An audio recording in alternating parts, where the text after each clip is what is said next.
Baik, untuk P99 kita akan menunjukkan pembahasan di segmen 1 atau yang pertama untuk kelas 2021 tahap yang awal.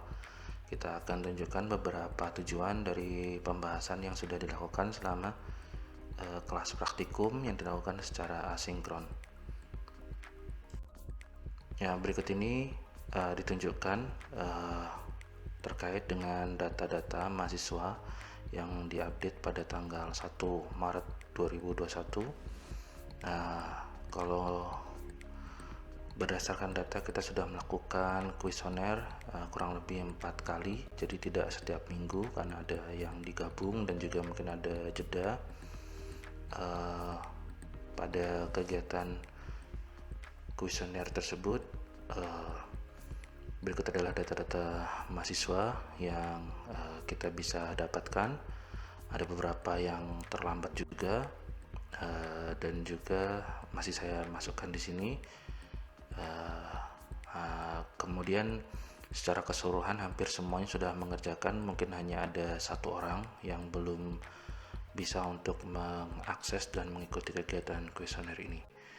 Oke, ya secara umum itu adalah bagian dokumentasi dari tanggung jawab proaktif dari kegiatan proaktif dari mahasiswa.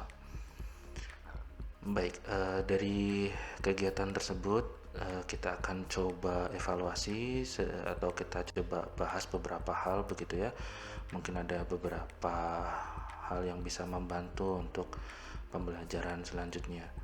Ya, ini data ini kita coba tunjukkan karena kemarin mungkin ada beberapa hal yang mungkin lupa karena tidak absensi atau apa. Paling tidak kita sudah menunjukkan terkait dengan aktivitas yang sudah dikumpulkan berkaitan dengan kegiatan praktikum kita yang nanti akan juga menjadi dokumentasi untuk tim dosen dan pelaporan untuk prodi dan juga untuk kampus.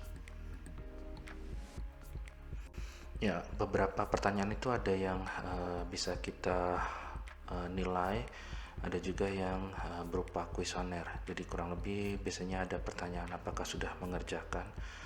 Ya, kita melihat di sini kurang lebih berdasarkan pengisian data kuesioner dari keseluruhan rata-rata itu yang sudah mengerjakan pada angka 64% atau di bawah 65%. Sedangkan yang masih cukup banyak sekitar 35% itu belum mengerjakan atau mungkin belum selesai dan seterusnya. Sedangkan terkait dengan capaian pembelajaran berkaitan dengan pengolahan data mungkin masih relatif rendah berdasarkan hitungan cepat. Kemarin itu rata-rata mungkin masih di bawah 40% terkait dengan ekspektasi untuk kegiatan pengolahan data yang sudah kita lakukan meninjau dari jawaban yang ada di kuesioner. Nah, beberapa kemungkinan mengapa hal ini terjadi. Pertama, jadi ada kemungkinan nilai ini menjadi kecil karena ada beberapa yang mungkin belum bisa mengisi kegiatan kuesioner pada jadwal yang sudah ditentukan.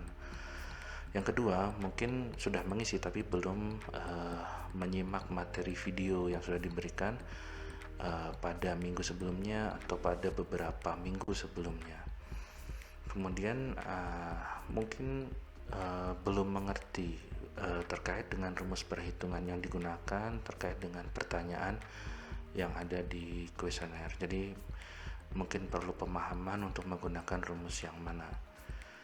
Kemungkinan juga belum teliti terkait dengan penggunaan satuan dalam perhitungan. Jadi itu mungkin perlu diperhatikan dengan lebih baik. Karena ketika beda satuan itu akan memberikan hasil yang berbeda. Ada kemungkinan juga belum sempat untuk mengerjakan tugas praktikum yang diberikan beberapa hari sebelumnya. Bisa jadi tugas itu diberikan 1 minggu sebelumnya, jadi itu juga akan mempengaruhi terkait dengan jawaban.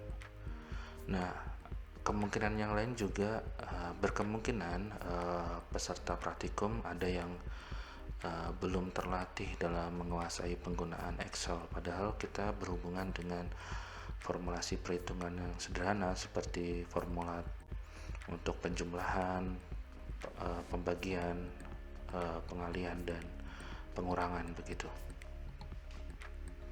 Nah, pada bagian itu mungkin ya perlu sering-sering berlatih dan mencoba melihat beberapa hal bagaimana menggunakan formulasi rumus untuk itu, atau bisa juga menggunakan hal yang lain untuk melakukan perhitungan juga dipersilahkan.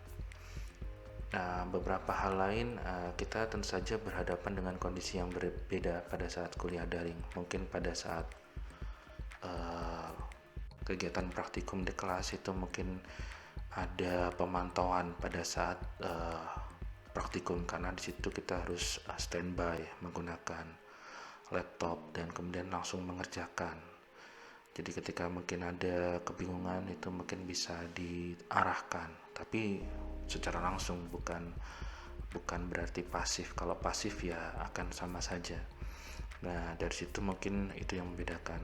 Kita sudah coba hal tersebut di pertemuan awal, tapi mungkin kita tidak akan bisa lakukan pada saat kondisi saat ini, karena kita berhubungan dengan waktu yang relatif singkat dan kemungkinan juga saya tidak bisa untuk memeriksa untuk semua mahasiswa ya, jadi mungkin dengan menggunakan kuesioner akan lebih efektif. Nah, sebenarnya ini adalah slide untuk menunjukkan bahwa persamaan yang kita gunakan atau kita bahas itu untuk perhitungan komplit bagi anomali ini sudah dimulai sejak awal semester. Bahkan pada bulan Februari ini kurang lebih kita fokus untuk membahas ini, kurang lebih ada 4 minggu. Biasanya kalau di kelas tatap muka langsung biasanya cukup untuk 1 atau 2 kali pertemuan. Nah, tapi ini sudah dibuat lebih perlahan-lahan, dan ini tergantung dari tentu saja penyerapan mahasiswa yang saat ini belajar secara daring. Mungkin saya akan fokus untuk menyampaikan materi saja, dan penyerapannya akan coba dilakukan secara mandiri. Sebagai contoh, misalkan berkaitan dengan pengolahan data geobservasi ini mungkin udah sampai 3 Februari, dari awal kuliah mungkin sampai 3 Februari, bahkan termasuk dari materi kuliah yang 2 jam yang hari Kamis itu juga membahas hal yang sama. Jadi pada kegiatan praktikum ini kita membahas hal yang sama, hanya lebih ke hal yang lebih praktis, mencoba menghitung. Ya, apapun itu kita mungkin berharap setidaknya mahasiswa lebih terekspos dengan istilah-istilah dan perhitungan. Jadi bukan suatu hal yang asing dengan hal ini, karena kalau tidak dimulai di praktikum mungkin ya kita tidak tahu kapan akan memulainya. Kalau dulu mungkin hal ini sangat atau menjadi penting, karena mahasiswa akan berhubungan dengan data pada saat kuliah lapangan, dan di situ akan diberikan data hasil pengamatan di kuliah lapangan, dan kemudian akan diolah lebih jauh, dan itu tentu saja ini masih tahap awal, belum sampai ke pemodelan dan interpretasi. Kemudian sampai free error anomali juga kita sudah bahas sampai 10 Februari.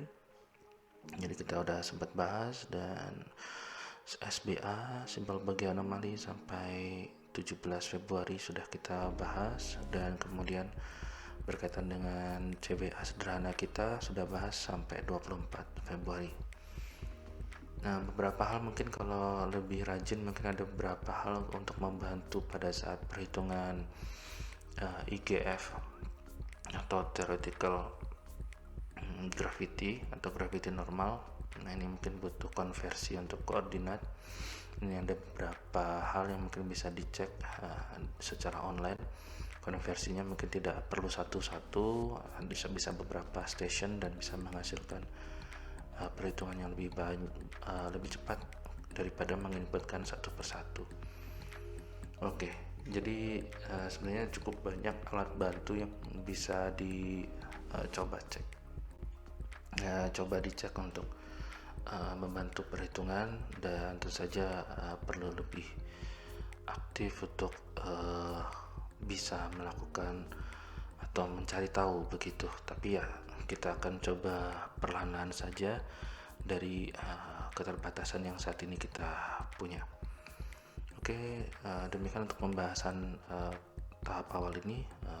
Mungkin saya belum bisa memberikan distribusi nilai untuk masing-masing mahasiswa karena mungkin masih relatif kecil distribusinya. Jadi saya akan coba periksa kembali dan mudah-mudahan setelah UTS atau setelah UAS mungkin kita bisa dapatkan data yang lebih lengkap. Tapi setidaknya dari data mahasiswa itu kita bisa mengetahui siapa saja yang kemarin mungkin lupa untuk absensi, baik tidak terkait dengan aktivitas pengumpulan tugas, juga kita bisa melihat siapa saja mahasiswanya. Jadi mungkin itu bisa membantu untuk informasi buat mahasiswa. Oke, terima kasih.